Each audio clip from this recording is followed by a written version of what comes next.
मांडवी का मौन वनवास भाग 3। यह सुनकर राजा सख्ते में आ गए। उन्होंने मंथरा से कारण जानना चाहा तो उसने बताया राम के राजा बनने से उन्हें दुख है। राजा और रानी कौशल्या इस पर विश्वास नहीं कर पा रहे थे। राजा सब कुछ छोड़कर कैकेयी के महल की तरफ तेज गति से चल पड़े। उन्होंने रानी को पुकारा किंतु प्रत्युत्तर नहीं मिला। राजा ने महल में चारों तरफ देखा पर रानी नहीं मिली। अचानक उनकी निगाह कोप भवन की तरफ गई। काली साड़ी में लिपटी कैकेयी आज अंधियारी रात्रि सी लग रही थी, जैसे सूर्य को ग्रहण लग गया हो। अनिष्ट की आशंका से राजा रानी के पास गए और पूछा, हे प्रिय, आज यह मलिनता क्यों छाई है? आज तो तुम्हारे प्रिय पुत्र का राज तिलक है। कैकेयी ने राजा को खा जाने वाली निगाहों से देखा। राजा सहम से गए। उन्होंने रानी का यह रूप पहले नहीं देखा था। प्रिय पुत्र? किसका प्रिय पुत्र? कौशल्या का? मेरा कोई प्रिय पुत्र नहीं। मेरा पुत्र तो भरत है, जिसे आपने षड्यंत्र से ननिहाल भिजवा दिया। राजा ने कहा, ऐसी बात नहीं है प्रिय, मेरे लिए चारों पुत्र एक समान हैं। कैकेयी ने आंखें तरेर के राजा को देखा। अच्छा, ऐसा होता तो आप न्याय करते। राजा ने कैकेयी को मनाने की बहुत कोशिश की, किंतु वो मान ही नहीं रही थी। बार बार राजा के मनोहार करने के बाद कैकेयी ने राजा से अपने 2 वचन देने को कहा। कैकेयी ने याद दिलाया कि आपने कहा था कि वक्त आने पर तुम जब चाहो अपने दोनों वर मांग सकती हो। कैकेयी ने कहा, आज मुझे आपके द्वारा दिए गए दोनों वचन चाहिए। आज उन्हें पूरा कीजिए। राजा ने मुस्कुराते हुए कहा, मांगो मेरे दिल की रानी, मैं अपने वचन पर कायम हूँ। तुम अपने दोनों वर मांग सकती हो। कैकेयी ने कहा, राजन, आप अपने वचनों से मुकर तो न जाएंगे, विचलित तो ना हो जाएंगे? राजन ने कहा, मैं रघुकुल का हूँ, प्राण भले ही चले जाएं, वचन नहीं जाएगा। कैकेयी ने फिर कहा, राजन, पीछे ना हट जाना, मैं अपने दोनों वचन मांग रही हूँ। राजा ने भी दृढ़ता से कहा, मैं अपने वचन पर कायम हूँ। तो रानी कैकेयी ने तीक्ष्ण दृष्टि से राजा को देखा और बोली, एक वचन यह दीजिए कि राजा भरत बनेंगे। और क्या रानी? राजा ने अधीर होकर पूछा। और दूसरा वचन, कहकर रानी थोड़ा रुकी। उसके होठ थरथरा उठे, जुबान बोलना ही भूल गई। राजा ने रानी को झकझोर कर पूछा, रानी, मैं दूसरा वचन देने। राजा निढाल होकर गिर पड़े, मानो उनके शरीर से प्राण निकल गए हों। रानी का इस पर कोई असर नहीं हुआ। जंगल में खड़े ठूंठ की माफिक निर्दयता के साथ दीठ बनकर खड़ी थी। राजा की आंखों से अश्रुधारा बहने लगी और वह अपने करतल फैलाए रानी से याचना भरे शब्दों में कह रहे थे, भले ही तुम भरत को राज्य दे दो, पर मेरे राम को मुझसे दूर न करो, मुझसे अलग ना करो। तुम संपूर्ण राज्य की साम्राज्ञी बन जाओ, किंतु मेरे अयोध्या रूपी शरीर से प्राण रूपी राम को ना निकालो। राजा के प्रलाप से भी रानी पर कोई असर ना हुआ। अयोध्या में पसरे सन्नाटे को देख किसी सेवक ने राम तक यह संदेश पहुंचाया कि रानी कैकेयी कोप भवन में है और राजा दशरथ उन्हें मनाने की कोशिश कर रहे हैं। राम नंगे पांव माता कैकेयी के कक्ष की ओर दौड़ पड़े। अपनी प्रिय माता का यह हाल देखकर राम का कलेजा बाहर आ गया। आंखों से अश्रुधारा बहने लगी। उनके चरण कमल पकड़कर राम रोने लगे। माता कैकेयी ने उन्हें पैर से ठोकर मारते हुए दूर कर दिया और कर्कश आवाज़ में बोली, तुम ही हो मेरी इस हालत के जिम्मेदार। राम ने पूछा, माता मेरा क्या कसूर है? अचानक उनकी निगाहें पिता पर पड़ी। बेबस और विवशता की मूरत जैसे उनके सामने हो। उन्होंने पिता को भी संभाला और पूछा, पिताश्री ऐसी क्या बात है जो माताश्री इतनी नाराज हैं? पिता की तो जुबान ही सील गई। माता ने कहा, मैंने 2 वचन मांगे हैं, भरत को राजगद्दी और तुम्हें 14 वर्ष का वनवास। राम के चेहरे पर मुस्कान आ गई। वह माता के चरण पकड़कर बोले, माँ आपकी आज्ञा शिरोधार्य। संसार में माता का स्थान पिता से ऊंचा माना गया है। मैं आपकी आज्ञा का पालन करूँगा। यह कहकर राम अपने कक्ष की ओर चल पड़े। अपने सेवक को उन्होंने बनवासी के वस्त्र लाने की आज्ञा दी। सेवक ने तुरंत आज्ञा का पालन किया। सीता बैठी देख रही थी कि यह सब हो क्या रहा है, यह सब क्या है। राम ने भोले से मुस्कुराते हुए बात बताई। बेचैन सीता कक्ष से बाहर आंगन में टहलने लगी और उसकी बेचैनी बढ़ती जा रही थी। मांडवी, उर्मिला और श्रुतकीर्ति राज तिलक की खुशी में अपने अपने कक्षों में सज धज रही थी। सहसा मांडवी ने झरोखे से आंगन में झांका। वह नए नए सूर्योदयों की किरणों को देखना चाहती थी, जिसमें अयोध्या को नया राजा मिलने वाला था। किंतु यह देख वह सहम गई कि सीता बेचैन हो आंगन में क्यों घूम रही है। तुरंत उसने दासी को बुलाया और कारण पूछा। दासी ने अन्य भिन्नता व्यक्त की। मांडवी के दिल में उथल पुथल मच गई। उसने तुरंत जा उर्मिला का कक्ष बजाया। लक्ष्मण और उर्मिला को सीता की बेचैनी को दिखाया। वो दोनों भी सोच में पड़ गए।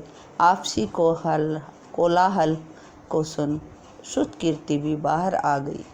सभी आंगन में पहुंचकर एक दूसरे को इशारों से सीता से पूछने का कहने लगे। मांडवी ने आगे बढ़ सीता के मुखारबिंद को अपने हाथों में ले उस पर छाई मलिनता का कारण जानना चाहा। सीता की आंखों से अश्रु धारा बहने लगी। मांडवी का मन और बेचैन हो उठा। उसने पूछा, दीदी कुछ तो बताओ। सीता ने माता कैकेयी के वचनों का संपूर्णता से वर्णन कर दिया। इतने में राम अपने कक्ष से वनवासी के रूप में बाहर निकले। सीता ने राम के चरण पकड़ लिए। स्वामी, मैं भी आपके साथ चलूँगी। राम की आज्ञा पा सीता अपने वस्त्र बदलने कक्ष में गई। तभी सामने से वनवासी से वस्त्र पहने लक्ष्मण आते दिखे। मांडवी, उर्मिला, श्रुतकीर्ति आंखें बंद कर ईश्वर से प्रार्थना कर रही थी कि यह अनर्थ कैसे हो गया। सहसा मांडवी ने छाई चुप्पी का एहसास कर आंखें खोली तो उसे 3 वनवासी खड़े दिखे। वो तीनों राजा दशरथ और माता कैकेयी से मिलने चल पड़े। पिता की स्थिति देख राम रोने लगे। माता कैकेयी और सीता से वन जाने की अनुमति मांगी। माता कैकेयी और पिता से वन जाने की अनुमति मांगी। पिता रो पड़े। राम मत जाओ, सीता तुम तो मेरी बेटी हो। लक्ष्मण रुक जाओ। तीनों आंखों में आंसू भरकर कक्ष से बाहर निकल गए माता कौशल्या और सुमित्रा से मिलने। माता कौशल्या ने जब राम, सीता और लक्ष्मण को इस वेश में देखा तो मुस्कुराते हुए बोली, बेटा आज तुम राजा बनने वाले हो। यह बनवासियों के वस्त्र क्यों पहने हैं? राम ने माता कैकेयी के वचन और पिता की आज्ञा की बात बताई। कौशल्या और सुमित्रा ने जब यह सुना तो कौशल्या ने रोते हुए पूछा, बेटा अगर केवल पिता ने आज्ञा दी है तो मैं तुम्हें रोक लूँगी, पर माता ने कहा है तो तुम्हें उनकी आज्ञा का पालन करना होगा। यह सुन राम, सीता और लक्ष्मण ने दोनों माताओं के पैर छुए और हौले से निकल पड़े वन की ओर। अयोध्या में जिसने भी सुना वह स्तब्ध रह गया। सारी नगरी राम, सीता और लक्ष्मण के वियोग में जार जार रोने लगी। मांडवी, उर्मिला और श्रुतकीर्ति तो अपना होश खो बैठी थी। सीता के वियोग में बेसुध हुई मांडवी को सब होश में लाने का प्रयत्न कर रहे थे। कोई रानी कैकेयी को कोस रहा था तो कोई भरत शत्रुघ्न को याद कर रहा था। कोई कह रहा था कि काश आज दोनों भाई यहाँ होते तो इन्हें वन नहीं जाने देते। पशु पक्षी बेचैन हुए अयोध्या से वन को जाने वाले पथ को देख रहे थे। कभी आकाश को देख प्रार्थना कर रहे थे कि हमारे राम वन ना जाएं। कैकेयी टस से मस नहीं हो रही थी। दोनों रानियां राजा को संभाल रही थी। राजा के मुख से केवल राम, मेरे राम की ध्वनि ही निकल रही थी। सुमंत्र जी ने राम से अयोध्या के छोर तक छोड़ने का आग्रह किया, जिसे राम ने सहर्ष मान लिया। सबको सुकोमल सीता की चिंता थी। अयोध्या का हर प्राणी दुखी था, पर कुछ कर नहीं सकता था। वनवासी के वेश में रथ पर बैठे राम, सीता और लक्ष्मण अयोध्या के वैभव को छोड़कर जा रहे थे। नदी के किनारे पहुंच राम ने अयोध्या वासियों को हाथ जोड़कर वापस जाने को कहा। सुमंत्र जी ने अपने 2 साथियों सहित रुकने का आग्रह किया, किंतु राम ने उन्हें राजा की देखभाल के लिए जाने को कहा। सभी लोग बुझे मन से, निढाल शरीर से अयोध्या की ओर चल पड़े। राम, सीता, लक्ष्मण ने नदी किनारे विश्राम किया। इधर राजा दशरथ राम राम का रटन कर रहे थे। उन्होंने अन्न जल त्याग दिया।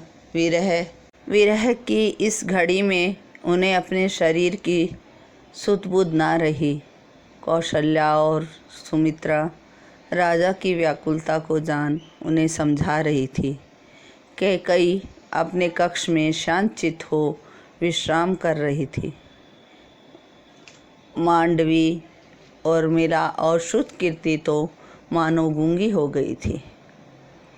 अयोध्या में सन्नाटा पसर गया। जहां आज राज तिलक होने वाला था, वहां पूरी अयोध्या रो रही थी। किसी दूत ने यह खबर जाकर भरत और शत्रुघ्न को दी। भरत तो मानो जड़ हो गए।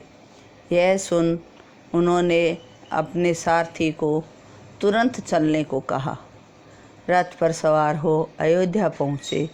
राजा दशरथ का वैभव कहीं नहीं दिख रहा था। पेड़ पौधे मुरझा गए थे, पशु पक्षी निढाल से हो गए थे। हर अयोध्यावासी का चेहरा मलिन हो गया था। अचानक रुदन की ध्वनि से भरत और शत्रुघ्न का दिल दहल गया। वे किसी अनहोनी की आशंका से महल की ओर चल पड़े। माता कौशल्या और सुमित्रा को बैठे देख उन्हें कुछ संतोष हुआ, किंतु उनके रुदन ने दोनों भाइयों को व्याकुल कर दिया। पिता के चरणों में दोनों भाई व्याकुल हो गिर पड़े। पर पिता तो राम के विरह में परलोक सिधार चुके थे। दोनों माता कौशल्या और सुमित्रा की छाती के रोने लगे। भरत ने एक बार भी माता कैकेयी के विषय में नहीं पूछा। माता कैकेयी भी रुदन सुन आ चुकी थी। जब उन्होंने देखा कि उसका लाल अयोध्या आ चुका है तो वह बड़ी प्रसन्न हुई। उसने भरत को अपने अंक में भरने की कोशिश की, किंतु भरत ने माँ को हाथ के इशारे से रोक दिया। माँ, तुम्हारा बेटा मर गया। मैं तो माता कौशल्या और सुमित्रा का बेटा हूँ। आज से ना तुम मेरी माँ हो, ना मैं तुम्हारा बेटा हूँ। जो स्त्री अपने पति की ना हो सकी, वह मेरी क्या होगी। मैंने अपने देवता समान पिता को खो दिया, पिता समान भाई और माता समान भाभी को खो दिया। मैंने लक्ष्मण के रूप में अपने हाथ को खोया है। ऐसी पापिन हत्यारिन को माता कहने में संकोच हो रहा है। कैकई बिलक बिलक कर रोने लगी। उसके स्तनों से दूध की धारा बह रही थी। पति परलोक जा चुके थे और बेटा भी उसका ना रहा। आज उसने सब कुछ खो दिया। वह दहाड़े मार मार कर रोने लगी। कौशल्या और सुमित्रा उसे समझा रही थी कि यह विधि का विधान है, तुम्हारा कोई कसूर नहीं है। उन्होंने बताया, इसमें किसी का दोष नहीं। ईश्वर की लीला विचित्र होती है, हम इंसान उसे समझ नहीं पाते। भरत उदास मन से मांडवी उर्मिला और श्रुतकीर्ति से मिलने चल पड़े। शत्रुघ्न भी भाई के पीछे पीछे चल पड़े। तीनों बहनें शांतचित्त हो एक कक्ष में बैठी थी। बस बीच बीच में सिसकियों की आवाज़ों से सन्नाटा टूट रहा था। भरत ने उर्मिला के पास जा उसके सिर पर हाथ रखा तो उर्मिला की आंखों से भये आंसुओं ने भरत के चरण कमलों को भिगो दिया। पैर छूकर वह थोड़ी संयमित हुई और पूछा, भैया आप ठीक तो है ना? भरत ने हाँ में गर्दन हिला हामी भर दी। श्रुतकीर्ति ने भी उनके चरण छुए।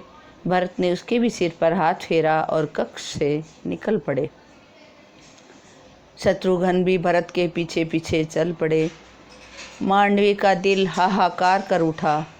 अपने पति के लिए कितनी व्याकुल थी। उसके पति ने तो उसे देखना भी उचित न समझा।